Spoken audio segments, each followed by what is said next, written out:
बघा सर, आता बघा एकाच आल्याचं खांड आहे तिथं अद्रकीचं, तर बघा किती 2 उन्या सापडल्या इथं.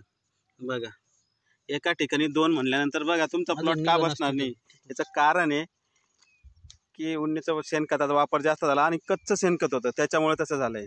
बघा किती उन्या आहे, त्याच्यामुळं कच्चं शेणखत टाकायला थोडं शेतकऱ्यांनी काळजी घ्यायला पाहिजे. कारण की त्या उन्नी मारासाठी आपण परत दुसरे औषधं सोडतो, पण त्याचा परिणाम प्लॉटवर होत असतो आणि नुकसान तर होतं.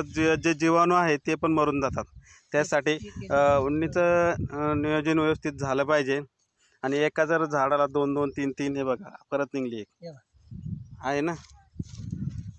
खूप म्हणजे कोंब पिवळा पडायचं काम तेच आहे, आपल्या लक्षात येत नाही. पण नंतर काय होतं, त्याला पाणी दिल्यानंतर तो कोंब सडून जातो. सडल्यानंतर मग त्याचं मल्टिप्लाय होतं, वाढत जातो. आणि ज्या प्रकारे आपण काय म्हणतो सड लागली, त्याचं कारण हे असतं, दुसरं काही नसतं.